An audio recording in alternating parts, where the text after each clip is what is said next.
Hey guys, how's it going? Tez back again with another vlog. We had one yesterday afternoon, we've got another one today. This one isn't going to be for everybody, so I fully understand if it's not something you're particularly interested in and don't care about. So by all means, feel free to click off if it's not something you want to watch. There's plenty of other FIFA and Football Manager content that's gone up on the channel over the past few days. Feel free to go and watch that instead. I won't hold it against you if this video really isn't of any interest to you, but the subject has come up frequently throughout my time on YouTube, and even more frequently since I've started streaming. And obviously there's the instant interaction with you guys in the chat and comment sections on YouTube videos, etc. And obviously, as you can tell by the title, it's with regards to my health situation, which has been it precedes YouTube effectively. It's ongoing at the minute, and obviously, like I say, precedes YouTube, and something I've been suffering with for a few years now. So I'm going to try my best to put across the condition and explain the condition as best I can. I tried to script this video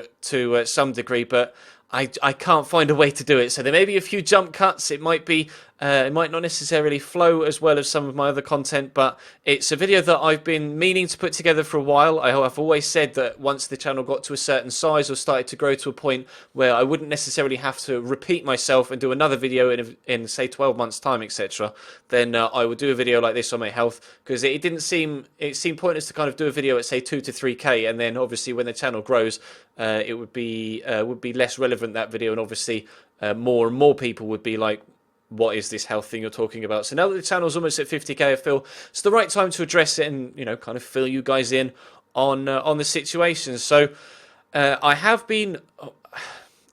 This is where it's extremely difficult to explain, and then at the same time, I fully understand that it's extremely difficult to understand the condition at hand. It's the personal condition the condition that I struggle with is called, and apologies again if I don't necessarily address the camera directly. I've got some bullet points and some notes on a notepad in front of me, and a couple of web pages open to get points and information from. So bear with me in that regard.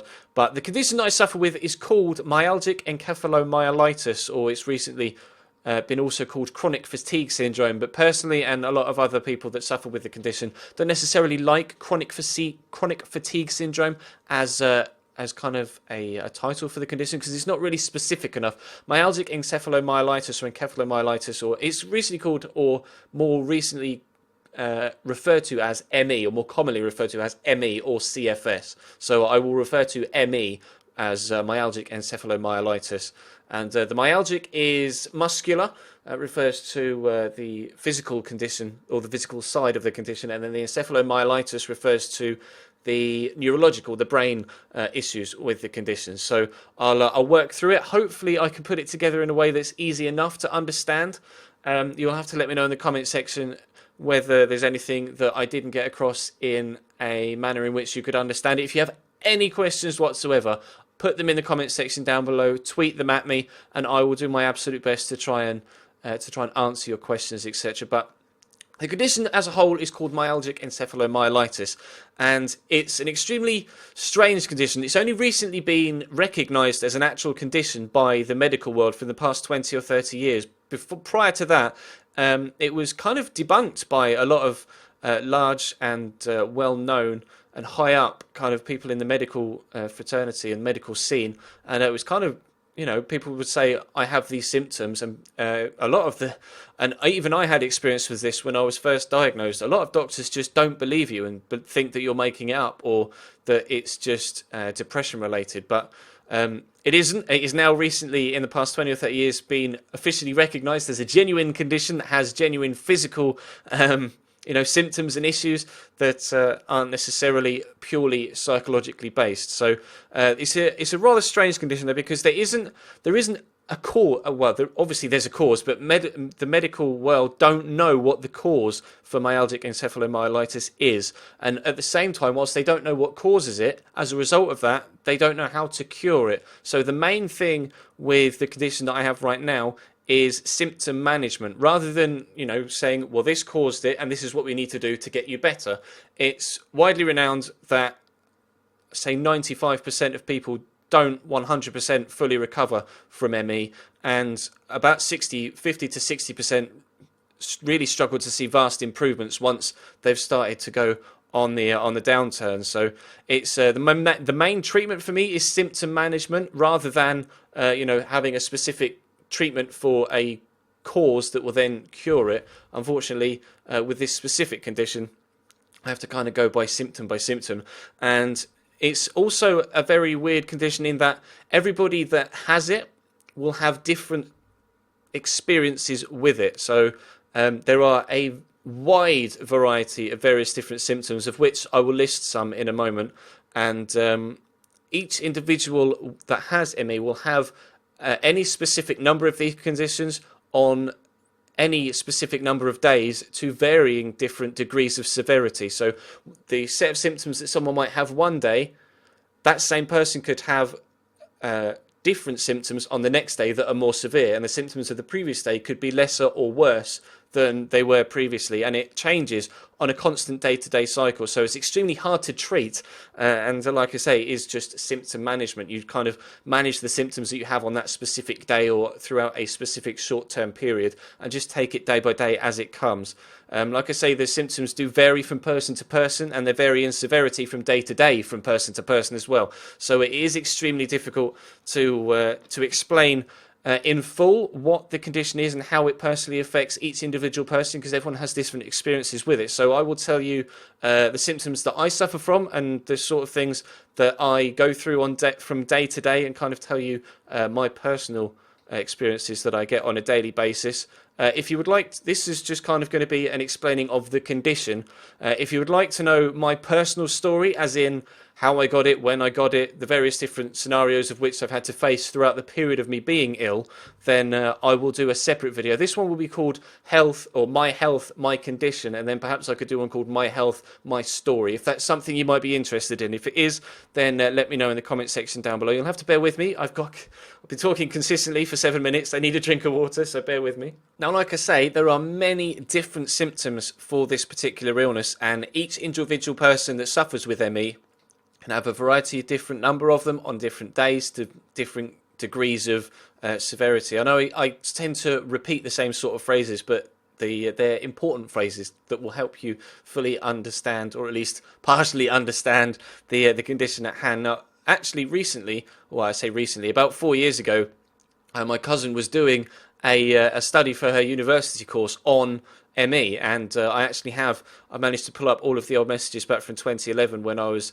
just kind of explaining to her what the condition was, etc. And I've got a list of all of the symptoms that I personally suffer from. Some are more prominent than others, and some are rare symptoms, but they are symptoms that I do suffer from. And it is rather a long list, so you will have to bear with me. I apologise, this video is already quite long, and it will be going on a lot longer, I'm afraid. So again, if it's not something you're interested in, I repeat, you don't have to watch this. I know it's pretty boring for some people. Some people just don't give two shits. All they want is YouTube videos and FIFA and Football Manager content. That's fine. I don't hold it against you, but there are those that were interested, and I've always said that I would explain the situation, so I am doing just that. So effectively, the main symptom, the main common symptom with all people that have the condition is physical and mental fatigue, as in you're sleepy tired and physically tired at the same time.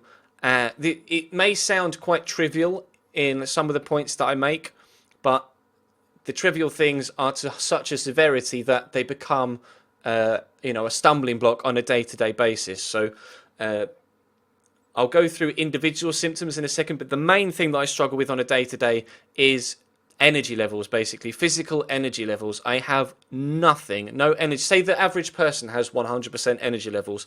I will have 15 to 20% energy levels on a good day, and to do any exercise or anything that's physically exerting, my energy, it gets used up, say 5 to 10 times at the rate that a normal person would use up their energy. And obviously, whilst I have the condition, my energy reserves are 10 to 15% what they would be of a normal person. They also get used up a lot quicker than a normal person would as well. So say an averagely healthy person might be able to go for a 3-4 mile run.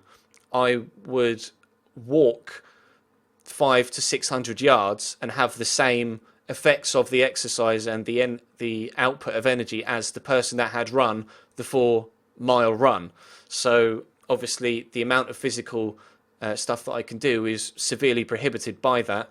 I'll go through this list of symptoms. There are 43 in total on this list, and I'll go through them and give you my personal experience with each one as we go through. A few are I can block together so that it doesn't take too long.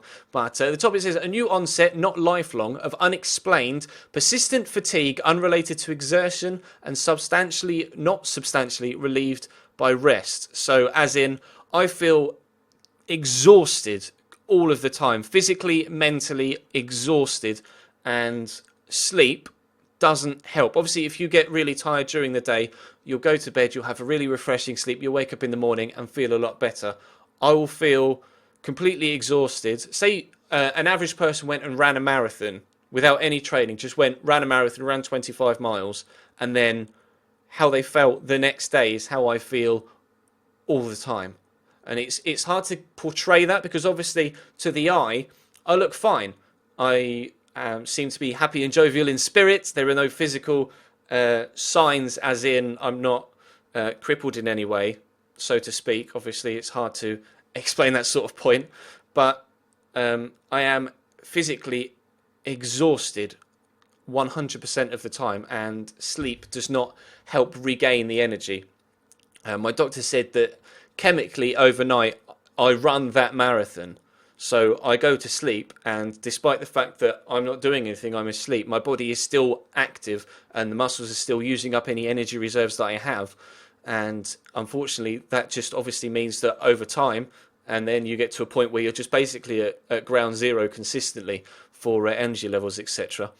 And personally, my idea of where this all stems from is a chemical imbalance in the brain. The hypothalamus gland dictates what chemicals get pushed around your body at what rates, and it controls all of your various different bodily functions. And say it controls them at a pace of, to use beats for heartbeat, sort of to explain the point. Say your hypothalamus, your body controls the processes that your body goes through at 3 beats a minute. Mine is effectively doing it at 30 beats a minute. So every bodily function that you can possibly imagine is accelerated by 10 times. And obviously that varies day to day. Sometimes a specific symptom may be fine. Other times I may have real problems with the same thing that I had no problems with the day before. And obviously this makes day-to-day living rather difficult, shall we say. And it's hard to plan anything in advance because I've no idea how I'm going to feel on the day. So making various different plans, which is half the reason why I haven't been able to go to events, etc. with YouTube, because I might be in a position to go to it 2 weeks before, but then on the day, dead, can't move. So again, I hope I'm explaining this to some level of your ability to understand. But again, I repeat, if you have any questions, feel free to ask them in the comment section down below. But again, I need another drink of water, I apologise. So the main symptom as a whole, as a genuine common symptom that everybody has, is the physical exhaustion to a severe level. There are some people, there are varying degrees of ME, which is why I say it depends on person to person for each of the symptoms that they suffer with. But some people can still hold down a full-time job and maybe need 1 or 2 days holiday a month just to rest and recuperate their energy. Other people, such as myself, are so exhausted that I'm pretty much housebound. Well, I am housebound, but I'm not necessarily bedbound. I can get out of bed and do day-to-day tasks, which is where the YouTube thing comes in, but we'll get to that later. And then you get other people that are completely bedbound, cannot feed themselves, cannot wash, cannot, they struggle to eat because they're so physically exhausted that they cannot eat and have to be fed intravenously. Now, when it comes to the ME, I am hand on heart privileged to have not gotten the condition to that extent. And anyone that may be watching or that has the condition worse than me, you have my heartfelt sympathy and empathy, and I know exactly what you're going through to a certain point, and I am privileged to not be in a position like that. So I am thankful to a certain extent that whilst I have a condition that really affects my day-to-day life and my day-to-day living, it's not to the extent that it could be. So I am lucky in that regard. But I will now eventually get to the symptoms. I apologise, this is going to be such a long video. But I mentioned the main common thing is the physical and mental fatigue, and I will go through the specifics of that whilst we head through the this list of symptoms. So the first one on the list, other than that, is impaired memory or concentration. That's where the psychological fatigue comes in. The inability to focus on a certain thing for any period of time without just completely overloading your brain and needing to just stop and just chill out because you can't concentrate on anything for a certain period of time. My memory is atrocious.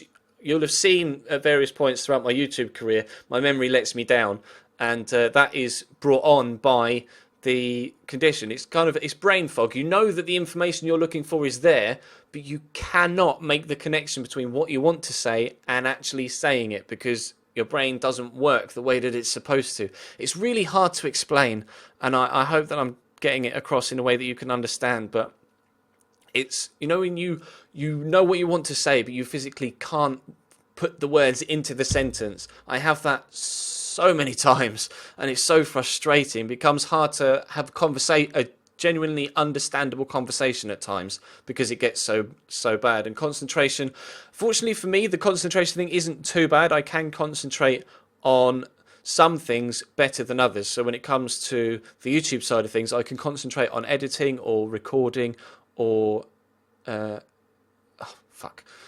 can concentrate on editing, recording, or basically YouTube sorts of things are fine. But when it comes to reading as a whole, I can't sit and read a book for longer than 10, 15 minutes because my brain I can't concentrate on it. The words go in, but nothing registers. Away from that's kind of the main symptom for me personally with the psychological and neurological mental fatigue. But the physical fatigue comes in where obviously I'm at ground zero energy level wise anyway, and then any exercise that I do is not only extremely hard to do in the first place, but I have the effects of that are long lasting. So say I do walk for 500-600 meters and get the same level of pain and physical fatigue in my legs, etc., that a normal person would get from a 3 to 4 mile run. That average person would be able to sleep and then be, relatively okay the next day. Whereas from my 500-600 meter walk, I would effectively be in severe pain and have limited mobility for 5, 6, 7 days from that small walk. And that varies from day to day again. Some days I could walk for a mile, other days since we've moved to a bungalow now, when we moved house, which is a godsend because I struggle with stairs. Stairs kill me off. I cannot do stairs. On a bad day at my old house, I couldn't walk down the stairs. But then on a good day, I could walk to the local shop. But that is the varying degrees of severity, and obviously on a day-to-day basis, you never know how you're going to feel. The unrefreshing sleep comes into that as well, with regards not only the physical pain, etc., and the recovery from doing any exercise is prolonged. It's also the physical exertion, just in a general, I feel physically really tired type thing. I'll go to sleep and I'll wake up and I'll feel exactly the same, if not worse, as I did when I went to sleep. And the sleep doesn't necessarily help me regain any energy or, coherence, so to speak, from a psychological point of view. Personally, I suffer with quite severe muscular and joint pains. I'm consistently in pain, effectively. I don't show it because I've had this condition since 2007. So I've had it since I was 19, and I'll be 27 later this year. This is heading into the 8th year that I've had the condition. And I'm constantly in muscular and joint pain.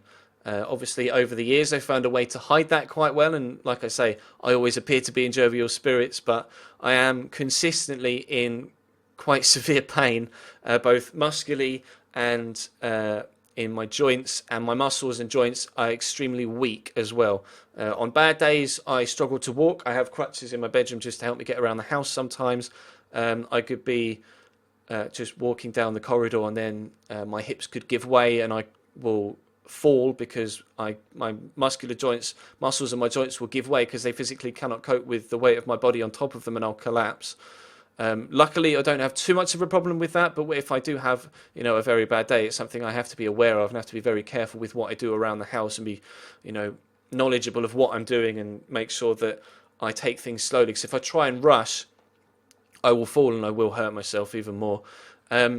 Personally, I do suffer with headaches, but the headaches are strange in a way that it's not a headache as in a normal headache. So a normal person would have a headache. My headaches come from, I suffer with really bad cramping. So one of the medications that I take is called quinine sulfate, and that helps with the cramping, the muscular cramping. I get it in my calves, in my hamstrings, in my thighs, in my feet, in my back, in my arms, in my chest, in my back. But the headaches come from, rather than being a normal headache with a pain inside the skull, my headaches come from the muscle around my scalp cramping. So they're kind of pressure headaches. I get them on like all around my head, and it feels as if my head's being squeezed.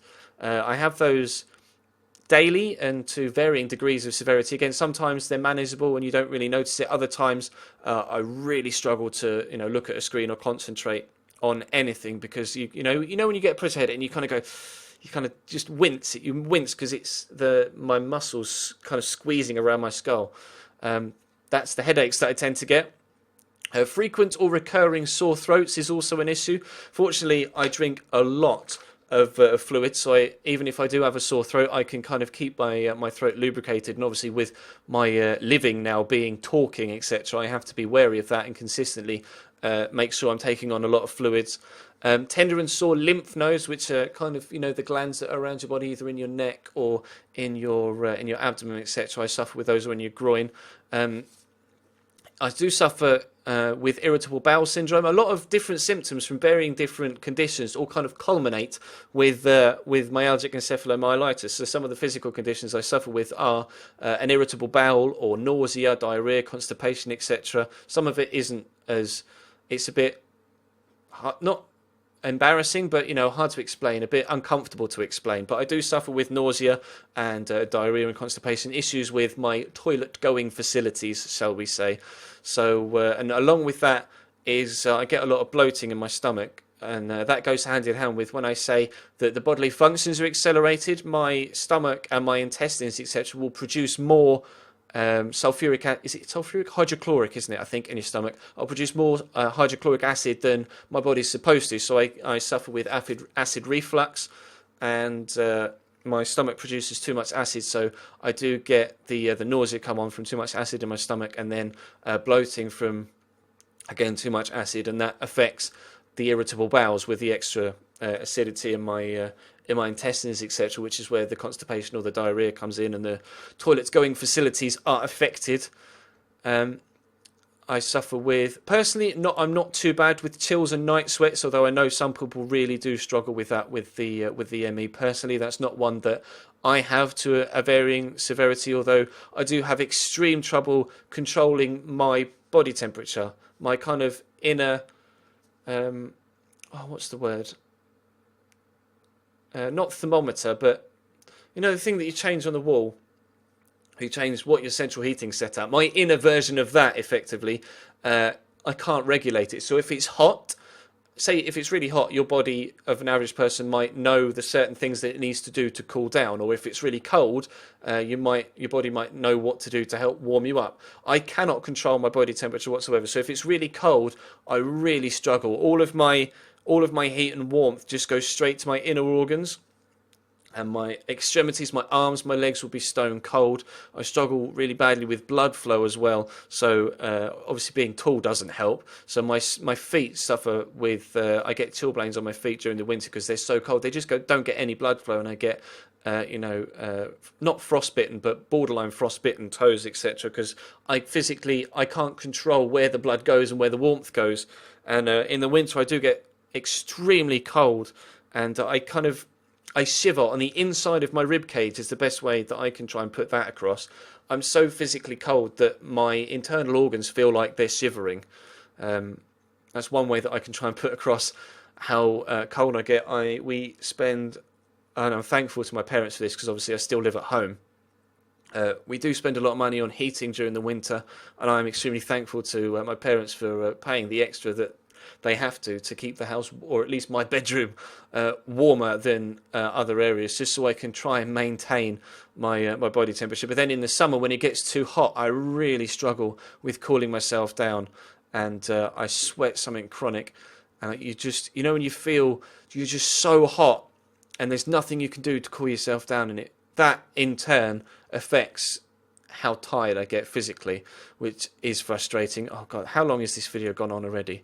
Over 25 minutes. Again, I apologise that this video is going on so long, and it will probably be another 10, 15, 20 minutes on top of this. I'm going to have another drink again, I apologise. On top of the muscular pain that I get, one thing that I suffer with more so than anything else, other than the cramping, which is quite severe, and the general pain in muscles and joints, etc., is chest pain. My chest really, really hurts sometimes. It's kind of in here. It's like a stitch. You know, you get a stitch down in your abdomen. I kind of get that in my chest. When I first started getting them, I started panicking because it's kind of right where my heart is, and I was like, shit, I'm having like heart pains and really struggling with, you panic and you go, shit, heart attack. But I get pains in my chest, and it's not my heart, but it's the muscles around my heart that really start to hurt, and I don't know why they do that or how to stop them doing that. I just kind of have to tolerate it, which is frustrating and painful, as you can well imagine. I get short of breath, so I struggle to control my breathing repetition. My respiratory system is working on overload, so my breathing is faster than perhaps it would be on a normal person. In tandem with that, with my lungs going, faster than they normally should, my heart rate, I'm tachycardic, which means that my average heart rate is higher than the average person. Say an averagely healthy human being might have an average heart rate of 50 to 60.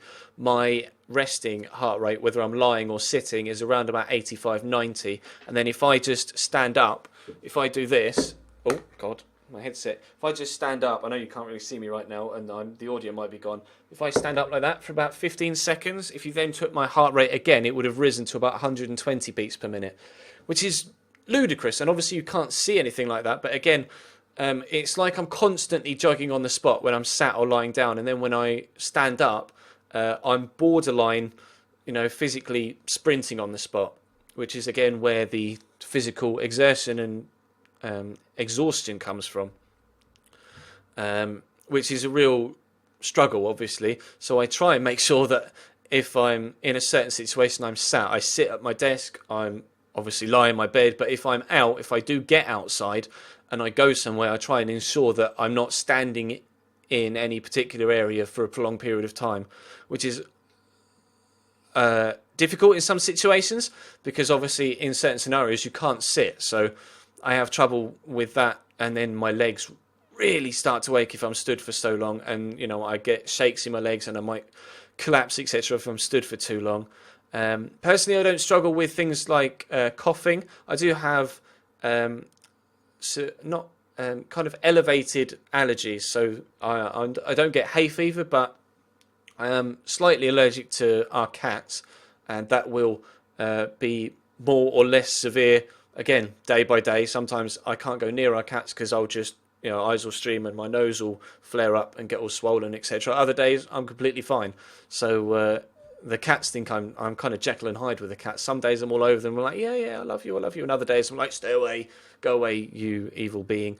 I do suffer with, it's weird, something that you might not have been allergic to previously, you'll become intolerant to, and even over time, I've developed an intolerance to certain, cherry flavouring. I used to be able to eat cherry-flavoured stuff. I used to be able to drink cherry Coke and 7-Up cherry and stuff like that. Now, I can't. It just messes with my internal systems. I used to be able to eat things like apples and apple juice and fruity stuff, but a lot of fruity stuff now, for some reason, it irritates my bowels, so we say. It gives me issues with my digestive system. Don't know why that happened. It's just come on. I have tried gluten-free stuff, food-wise, and that didn't seem to affect it. So I'm not gluten intolerant. I'm not lactose intolerant, but I am obviously concerned that perhaps further down the line they may, difficulties like that may raise, may become more severe. So I have to be careful with what I eat, etc. I don't have the best of diets anyway, unfortunately. I've mentioned difficulty maintaining an upright position and standing, etc. The irregular heartbeat we've mentioned, with the fact that it's raised higher than normal. And again, with the heartbeat, obviously your blood carries energy with it. Is it? Oh, I can't remember what the actual thing is on the red blood cells that there's a certain chemical or a certain thing with your red blood cells that draws in the energy and then expels the energy as it needs to various different parts of the body when it's going around in your bloodstream. And my bloodstream not only doesn't create that energy in the same way that an average person's does, it also gives it out a lot quicker. So I might create 20% of the energy that a normal person would create with their internal bloodstream, etc. And then the speed at which that energy is exerted is just immediate, effectively. With me personally, a lactic acid buildup is pretty much immediate. If I'm walking, I can walk for maybe 300-400 yards, and then everything in my legs seizes up, and the lactic acid buildup is immediate, and all of my muscles go extremely stiff, and they burn with the lactic acid, and it's just extremely painful. And if I'm just generally doing any sort of activity, so if I was to do this with my arms for longer than 10-15 seconds, my arms would seize up, my joints would seize up. So I have to be careful with what I'm doing day to day. I know I've been doing this for quite a while and I'm feeling it in my arms. Again, it's hard to portray how the symptoms are affecting you because you can't see that I'm in pain. But throughout this video, obviously I've been gesticulating a lot with my arms, and my shoulders are hurting and they're seizing up, and I'm having trouble moving my arms about like this. And my biceps and triceps are on fire. The muscles in my forearm burning. That's just something that I can say to you has happened whilst I've been making this video, and something that I'm so used to being in pain that I kind of just push through it now. But that's only in a controlled environment I'm able to push through it. Other scenarios, if I go outside and try and do any sort of physical exertion or go out socially, etc., I really struggle. I can push through it to a certain extent, but it depends what I'm doing and on how bad the symptoms are on a specific day. I don't struggle too much with dizziness. I know some people do with ME. I do have slight problems with my balance. I can be some days I'm fine, and other days I can I'll just be standing there and I'll just fall over, or I'll have to lean on something because I can't kind of get my I don't know what the word is, can't get my surroundings. I can't figure out. I struggle with distance perception, so I'll go to lean on something because my balance is going and I'll miss it because I've put my hand in the wrong place. That's another thing that I struggle with. Fainting, personally, I haven't had a problem with, but I know, again, some people with the ME really struggle when it comes to fainting, etc. Because of the speed at which the blood goes around, different organs or different, the brain, etc., doesn't get the blood flow that it needs, or doesn't get the oxygen that it needs from the blood, and so people sometimes faint, etc. I have excessive, you can probably tell, excessive thirst and hunger that I can't explain. I say to my doctor, and he can't explain it either. I don't need food, and I don't need water. I am perfectly well fed and perfectly well lubricated water-wise, but I am constantly hungry, and I can't ignore that. I know some people have just said, well, just don't eat then, but it's when your brain is telling you chemically, your brain is going, if you don't eat, you're going to be malnutritioned and you're really going to have problems.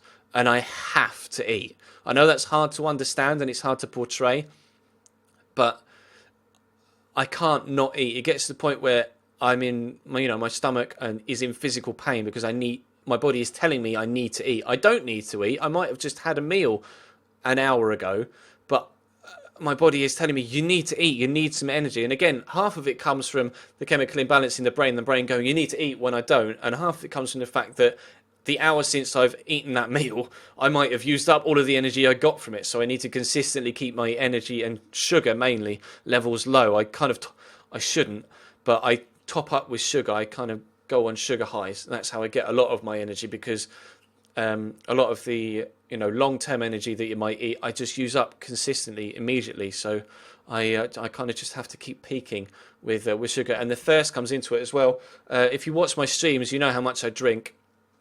I get these like 1.5 litre bottles of water, and I'll go through 3 or 4 of these a day.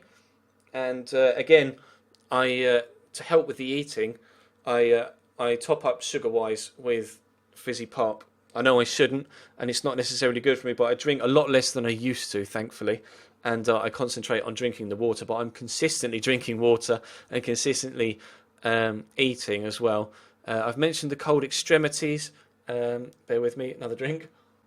Personally, I don't suffer with this too much, but sometimes I do is tinnitus. It's a ringing in the ears, or you're hearing something that isn't actually happening, if you know what I mean. So personally, it's the ringing in the ears. I don't get it all the time, but from day to day, occasionally I might get severe ringing in the ears. This video is going to be over half an hour long already, and I apologise. If you've made it this far through, I really do appreciate it. I suffer with psychological burnout is another one that is hard to explain. Like, your brain is on overload, so your thought patterns are just consistent. Like this. You've got all of these things going on in your brain, in your head, and you get so mentally fatigued by everything that's going on in your head that you're just completely burnt out, and it's so hard to explain. A lot of it comes hand in hand with things like anxiety and paranoia and mental stress and depression and things like that, all kind of make you mentally fatigued, so you're mentally tired, and that again in turn affects concentration and difficulty finding the right word in conversation, etc., and decreased mental stamina. The ability to concentrate or do something mentally for a prolonged period of time is prohibited by that.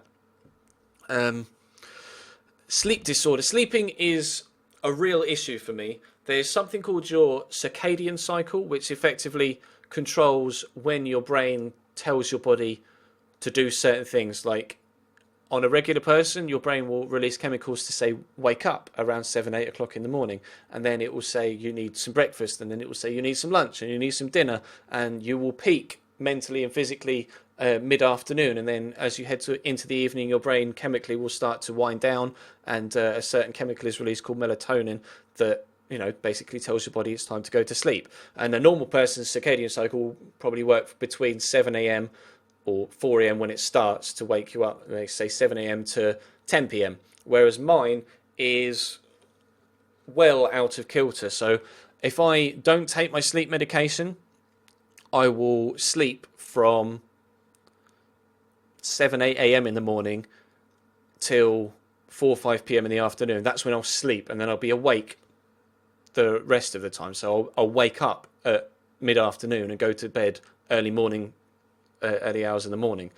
I take melatonin, which is, like I say, that it's a natural chemical which is released by your brain that tells your body to go to sleep. I effectively just take more of that. So at present, I mean, my body clock shifts consistently. At present, I'm sleeping between 3 and 4 and waking up between 1 and 2. At varying points throughout the past 7 or 8 years, I've been able to go to sleep at, say, 1, 2 and wake up 11, 12, and at the same time I have been fully rounded and not sleeping till 7, 8 a.m. and not waking up till 5, 6 p.m. And I have to really make sure that I keep on top of my melatonin, otherwise I won't sleep at normal times. And obviously that then becomes difficult with arranging anything socially or work-wise or just general, taking on food, etc. Because if you eat a big meal in the early hours of the morning, it obviously affects how your sleeping pattern is going to work. So I try and, depending on what I still eat, I make sure I eat dinner at a normal time so that at least my body isn't going, oh, well, I only had dinner a couple of hours ago, I don't need to go to sleep yet. So that at least I'm trying to push the circadian cycle back round, but I really struggle with that. And if I don't take my melatonin, I don't sleep, end of. Like I say, struggle with things like anxiety and the paranoia and things like that. Feelings of fear. I'm terrified of everything. I don't personally get the flushing. I know some people get, you get hot flushes in your face. I don't personally deal with that. But again, that perhaps goes hand in hand with some of the inability to control the body temperature. So you might be hot and not able to cool down, or cold and not able to warm up, etc. I'm nearly at the end now, I promise. Overstimulation to all 5 senses. So if something's really bright, I struggle with my eyes. If something's really loud, it hurts my ears. I'm really sensitive to the touch. Taste is sensitive, so if I have something that's slightly spicy, it burns my face. And I'm trying to think of other things that go along with that. It's oversensitive to things like pain as well, and emotional response. So say I just bang my arm on the thing, my brain, because everything is on edge, because everything is accelerated, my nerves are constantly on edge. So I hit myself, my brain will go, oh, that's really painful, that's extremely painful, and then it goes, oh, actually, no, it's fine. But the immediate knock feels incredibly painful, and you go, because your nerves are constantly on edge, so you'll smack yourself and you'll go, oh shit, fuck, that hurts, oh no, I'm fine. But every single time I get that overreaction to the pain, and it's so annoying. And obviously it's hard to portray that, and show that, but which is why the medical, everybody in medicine kind of didn't believe what people were telling them for so long, because you can't see that someone is in pain or someone is exhausted. You can't feel what the person is feeling. There aren't any physical signs of it. There aren't any physical signs. It is, with me, majorly physical, but you can't see that I'm in pain, or I'm struggling to hold my balance, or my joints are weak, or I'm cramping, or, I'm unable to stand, etc. I can't show that to people, so it's hard for people to believe. And I have had a lot of problems with old friends now. This condition has cost me jobs. It's cost me 2 jobs in my lifetime. It's cost me a long-term relationship. It's cost me numerous friends. I had a friend group, and I don't know whether it was just my inability to explain the condition to them, or just a genuine disbelief of what I was telling them, because they couldn't physically see what was going on with me, but they just didn't believe me that I was ill. And there will be people watching this that will find what I'm saying hard to believe, and from looking at me and having obviously experienced me, so to speak, from videos, etc., and streaming over the past few weeks, months and years, it's hard to portray that. And you get some people that just straight up don't believe that you're ill, but because you can't show them how bad you feel and how much pain you're in, it's so hard for them to understand the situation that you're in. And I hope that throughout this video I've been able to explain that to some extent.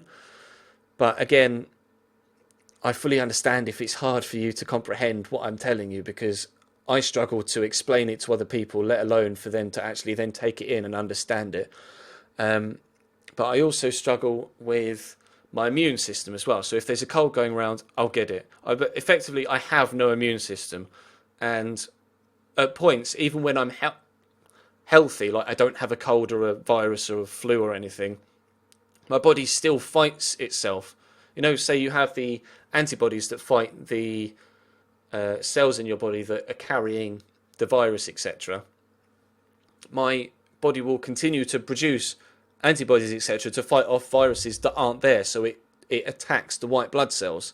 So I get anemic perhaps from time to time, and my body is effectively constantly fighting itself for a virus that isn't there, which again, it comes with the lack of energy, because my body's concentrating so much on fighting an infection that doesn't exist that I haven't got the energy to use for other stuff. But I can't control that, because it's all done subconsciously by your brain, which is where I believe the cause lies, with the sped up, accelerated hypothalamus, etc., pumping out all of the various different chemicals that the body needs at such an accelerated rate that everything is just constantly on edge. And my body's constantly fighting itself for stuff that it doesn't need to, which is, again, where the lack of energy comes from. But that's effectively the symptoms that I suffer with. And again, like I say, each person that has this condition will suffer perhaps different symptoms or the same symptoms, but every day it's to a varying degree of severity. So one day I might really struggle with a certain symptom, or, well, effectively on each day-to-day basis, out of the list of about 40 that I listed you just there, I will have about 20 per day that I really struggle with, to a above normal level of severity. But what those 20 of those 40 symptoms might be will be different on each day. So it makes it extremely difficult to plan stuff. Socially, I am effectively housebound because my energy levels are just completely dead. And if I do go out socially, again, it's hard for... I mean, the friend group I have now are very understanding. I mean, you get the odd joke, etc., but they are very understanding with what I can and can't do and the situation that I'm in. And I am eternally grateful to them for that. And I have lost a lot of good friends from... sorry, hang on, I'm going to cut. I've lost a lot of good friends because of this condition. And the friends that I have now are extremely understanding. And I really...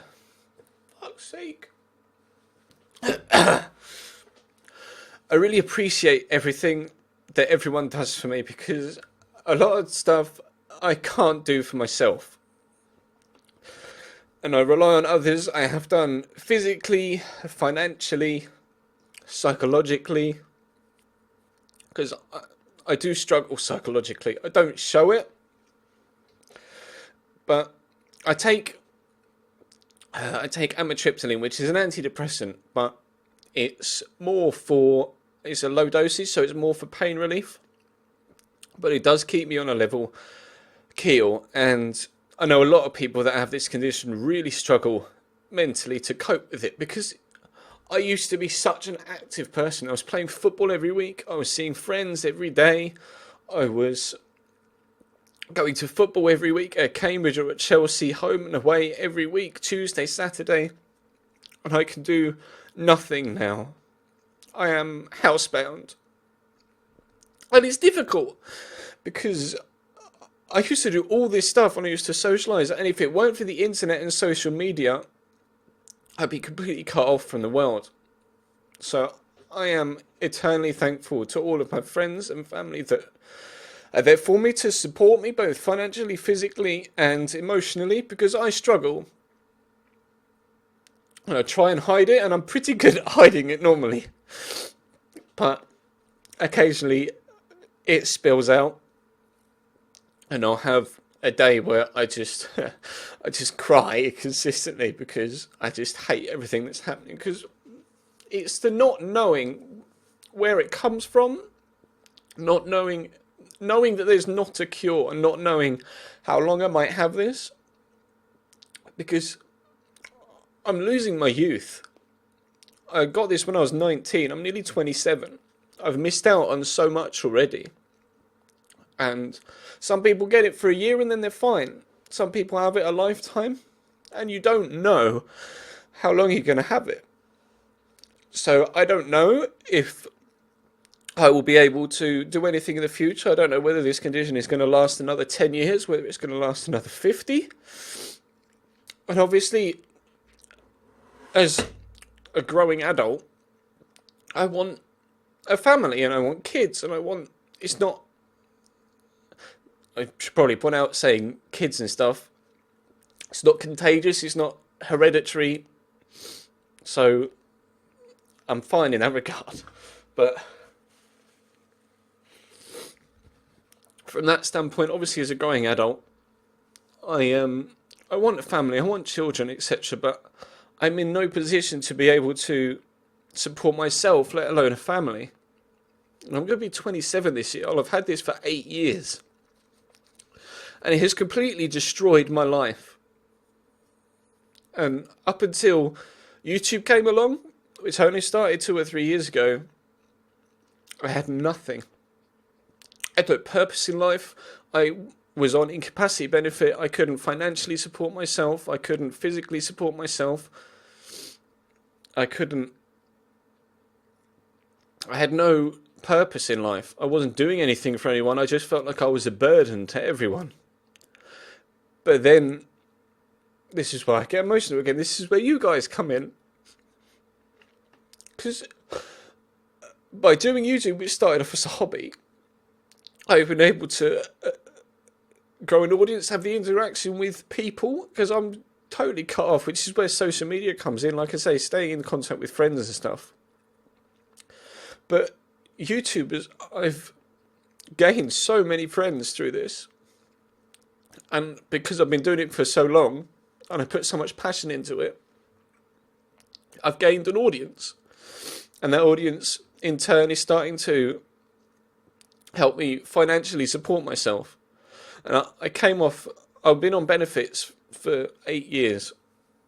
And even at the size I'm at now, I'm only earning, a decent part-time wage. but I was able to come off my benefits, which is huge for me. At 27, to be earning like £400 a month with benefits, and that was it. I couldn't financially support myself, my family. I couldn't help pay bills at home. We're not a well-earning family either.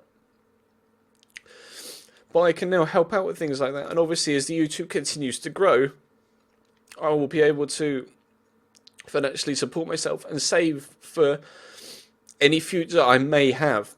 I may not have a future. This may be all that my life is for the next 60 years. And if it is, then so be it. And I've spent the past 8 years coming to terms with that.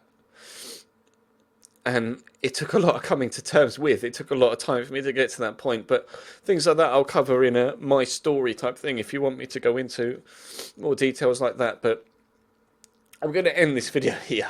I'm sorry if it's too long. I'm sorry if I haven't been able to get across the points I wanted to. I'm sorry if it's hard to understand. I'm sorry if you don't believe me.